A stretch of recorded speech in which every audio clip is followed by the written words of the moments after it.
अगर सर ने वो कोई ट्रेड दी है या फिर आप खुद से भी ट्रेड करते हैं, तो आपने जिस भी हिसाब से अपना चार्ट की सेटिंग बना रखी है या जिस हिसाब से अपना पोजीशन ले रहे हैं, दोनों ही बेस में अपने एंट्री पॉइंट को रिस्पेक्ट करिए कि कहाँ से मार्केट ब्रेकआउट कर रही है और कहाँ से उसका एक सॉलिड मोमेंटम आने वाला है, कहाँ से वो एक प्रॉपर तरीके से आपको एक मोमेंटम देके जाएगी, साइड जोन से कब वो निकलने वाली है।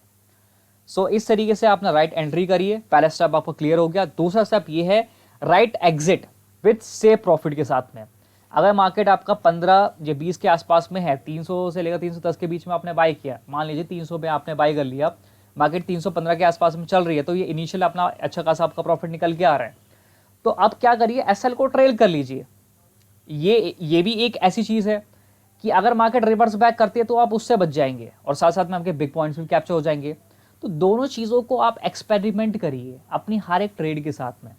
कभी कभी सेफ प्रॉफिट भी करिए, कभी कभी बिग पॉइंट्स को कैप्चर करने के लिए अपने एसएल को ट्रेल करके ले आइए अपने एंट्री पॉइंट के ऊपर। तो दोनों चीज़ों को आप टेस्ट कर सकते हैं हर दिन के साथ साथ में। एक ट्रेड को आप सेफ अपने प्रॉफिट के साथ बुक करिए और एक को आप ट्रेलिंग के साथ करिए। और ट्रेलिंग को तो आप दोनों ही तरीके से कर सकते हैं। जब भी सेफ प्रॉफिट आए, आपको लग रहा है कि चलो ठीक है सेफ प्रॉफिट है लेकिन मार्केट थोड़ा फ्लक्चुएट कर रही है, सो मैं अपने ट्रेल को यहाँ पे ले आता हूँ या ले आती हूँ, तो सिंपल आपका बिग पॉइंट कैप्चर का भी हिसाब किताब हो जाएगा उसमें। और आप जो सेफ जोन में चल रहा है अपना सेफ जोन में एग्जिट भी कर सकते हैं अगर आप 2 लॉट के साथ में ट्रेड कर रहे हैं।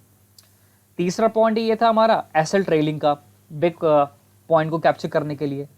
तो ये जो 3 बातें हैं ये सुनने में बहुत बेसिक सी लगती हैं, और क्योंकि जनरली तौर पे सबसे पहले होती भी यही हैं, लेकिन इन्हीं बेसिक बातों के ऊपर काफ़ी सारे ट्रेडर्स और इन्वेस्टर्स की पकड़ नहीं बैठी होती, जिसकी वजह से वो आता हुआ प्रॉफिट भी लूज आउट कर जाते हैं या फिर अपना प्रॉफिट्स को सेफ जोन में उसको बुक नहीं कर पाते हैं।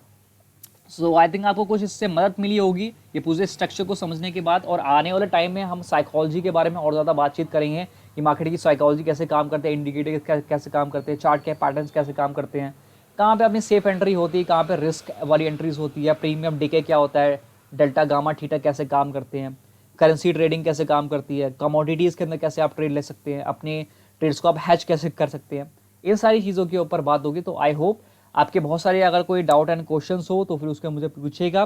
कुछ क्वेश्चन को हम लेते हुए चलते हैं कि अगर मान लीजिए कि आपने बाइंग प्राइस का थोड़ा ऊपर अगर आपने बाय किया तो क्या आपको एग्जिट कर जाना चाहिए या फिर आपको वेट करना चाहिए। तो ऑफकोर्स पहली बात, अगर आपने एंट्री कर ली है तो अपने उसी के हिसाब से अपने टारगेट लेके चलिए। अब उसमें ये नहीं हो सकता कि आप 15, 20 या 25 पॉइंट के लिए वेट करें, क्योंकि अगर आपने 312 या 15 के आसपास एंट्री की है तो आपका फिर एग्जिट भी छोटा